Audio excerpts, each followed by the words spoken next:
Comment elle tient sur ses talons avec un si gros boule la pétasse là-bas, hein? Elle sait pas faire un lit, mais dans un lit elle sait tout faire. Je vais lui tirer ses couettes sous les couettes et lui claquer le cul comme à l'équitation. Monsieur, je suis le journaliste pour l'interview. Ah oui, l'interview. Assieds-toi là. On n'est pas bien tous les trois là? On est que deux là. Je parlais de mes couilles et moi, gamin.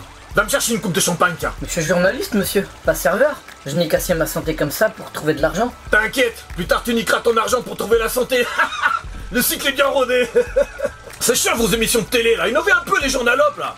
Nos concitoyens commencent à vous lâcher pour s'abonner à Netflix. Et alors, c'est bien Netflix, non? Mais non, faux, nul. Pas pour nous. La TV c'est la branche com du gouvernement. C'est notre propagande quoi, hein? Appelons une chatte un abricot, merde. Si on perce ton cerveau disponible chez nos sujets au profit d'Hollywood, ça me plaît pas. Les Américains sont assez forts comme ça, non? Il faut faire comme quand ton escorte ressemble à Mike Tyson, tu vois. Tu lui fais comprendre gentiment que ça t'intéresse pas.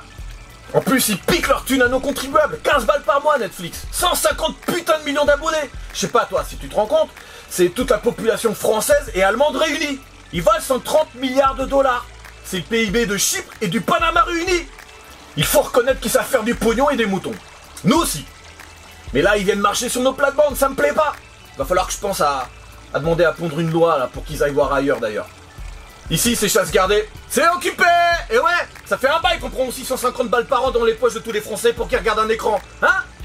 On appelle pas ça Netflix, ça veut rien dire. Nous, on appelle ça la redevance. Tu vois, ça a plus de gueule. Redevance, ça signifie tu dois payer. Hein? Ça a pas de la gueule, ça? Pour le même coup, Netflix n'ose même pas mettre de pub. Ils estiment qu'ils vous baisent assez. C'est honorable. Mais nous, on vous rajoute de la pub partout. Sans compter tous les présentateurs qu'on vous met juste pour se foutre de votre gueule. Et parfois, j'ai honte. Je te jure, j'ai honte. Un peu comme quand tu déglingues un petit Thaïlandais, tu vois. T'as un peu de compassion quand il te demande de lui payer l'équivalent d'un café à Vegas en titubant. Mais tu lui remets ça. Mais c'est horrible. Mais non, il en demande. Je parlais des citoyens. Mais moi aussi. Je vous baise jusqu'à ce que vous m'aimiez. Je comprends mieux l'expression l'amour rend aveugle. Mais non, l'amour n'est pas aveugle. C'est juste que tu t'es fait baiser dans le noir. Il faut bien sortir de quelque part votre pognon, hein. Et la consumérisation est un outil pour ça aussi, hein. Faut que t'ailles travailler pour remplir ton caddie d'un tas de conneries. Ça fait du blé. C'est la base du capitalisme, bonhomme. L'argent, c'est quoi, hein? C'est des thunes, hein? Et les thunes, c'est quoi, hein? C'est du pognon. Du putain de pognon dans tes poches. C'est pas cool, ça? Vous n'êtes pas trop spirituel, à ce que je vois. Avec ma vie d'enfer, j'ai déjà raté le paradis. Mais on cherche tous la même chose, non? Hein? Quoi? On cherche quoi? Vivre avec panache. Le reste n'est qu'une question de taille, hein? Et c'est pas forcément les riches qui cherchent les trucs les plus gros, hein? Regarde-toi, par exemple, j'imagine que t'es fier d'avoir pu t'offrir un gros SUV pour balader le gros cul de ta grosse dans un gros magasin, tout en écoutant une grosse station FM, tu vois? Eh bien moi non, je suis fier d'avoir pu m'offrir un petit jet pour aller balader le petit cul, hein? De mes petites putes dans un petit atoll des Maldives, hein? Pas très écologique tout ça, hein. Les ressources planétaires étant dans un état plutôt critique. Mais non, il reste plein de trucs à miner là, mais on va aller moins chez les Noirs et les Arabes. Déjà ils sont énervés, hein, il reste plus grand chose en même temps. Si, il reste des bâtiments industriels désaffectés, tu vois, hein. Dans quelques générations, ils en feront un site archéologique pour admirer notre domination, tu vois. Bref, je disais quoi? Vous parliez des ressources. Ah oui, les ressources, le monde change avec les ressources. Hier c'était des mines de pétrole, de mercure, de plomb, et demain ce sera autre chose, hein. Nos partenaires industriels ont les bons réseaux pour anticiper. Vous inquiétez pas, on voit la vie en or. Par exemple, aujourd'hui, à votre avis, quel est l'élément le plus requis? Réfléchissez 2 minutes, hein? Regardez les jeunes citadins, par exemple. Des tarlouses qui dépensent leur fric dans des rasoirs à batterie pour couper 3 poils de cul qui se battent en duel sur leur gueule, hein? Se déplacer en trottinette à batterie, en écoutant de la musique de merde, de leur smartphone à batterie, hein? Sur leurs écouteurs à batterie, et rêvent tous d'une voiture à batterie. Alors qu'est-ce qu'il faut pour cette jeunesse en perdition, hein? Il faut du lithium, putain, pour faire des batteries. Bah ouais. Et devinez où il y en a, hein? La bonne affaire? Chez nous, en Europe, eh ouais.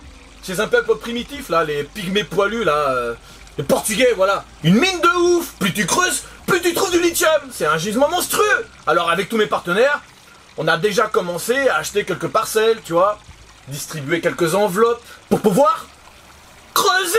Bah ouais, réfléchis, pour faire des batteries, pour tous nos trucs sans fil, là, il y a tellement de lithium qu'on va rendre les grilles pas rechargeables, putain. Le pire, c'est que certains de ces pygmées au Portugal sont fiers d'avoir le plus grand gisement de lithium au monde.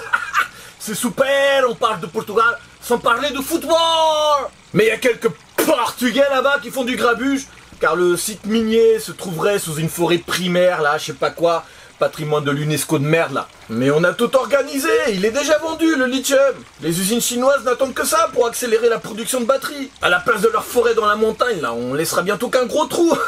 Ils feront moins les malins. Ils n'auront plus qu'à écouler une bolda de béton, tu vois, pour y construire un super centre commercial. Pour vendre de la morue et des rasoirs, je sais pas, de quoi ils se plaignent? Leur gouvernement ne fait rien pour empêcher ça? Leur quoi? Gouvernement? Tu crois que t'es dans un film, mec, mais t'es mort dans la bande-annonce. On parle pognon, là. Les gouvernants sont les premiers à vouloir leur part du gâteau. On règle nos comptes par chèque, mec. Ils vont même trouver les bons mots pour calmer les mécontents. Donc gouvernement, il y a gouverne et ment. Hein? Il est nécessaire de mentir pour te faire les poches. Peu importe le régime politique, bonhomme. Sauf moi, hein. Je parle cash car j'en ai rien à foutre. Hein. Je suis le grand frère de Pascal le grand frère. Tu vois? Je suis intouchable. Regarde, il y a plus d'étoiles dans mon hôtel que dans le ciel. Tu vois? Ouais, mais quand ça va trop loin, on descend gueuler dans la rue. Gueuler dans la rue? Pauvre con. À la première poubelle renversée, tu vas te prendre un coup de flashball dans les couilles. Et tu fais quoi avec la couille gauche niquée? Hein? Rien. Tu fais rien. Hein? Tu fermes ton clapet comme un vieux Nokia et tu rampes au gémissant comme une pute à Phuket. Terminus, on descend tout le monde, tu vois? Fais pas le malin. Hein? Fais pas le malin. Fais pas le malin. Même si tu crèves, on sera là, mon gars. Hein? Ta famille, déjà, elle va lâcher 15 000 balles pour te payer un cercueil avec 4 planches de merde. Tu vois? Et ils vont devoir vendre tout ce que t'as construit pour payer la taxe.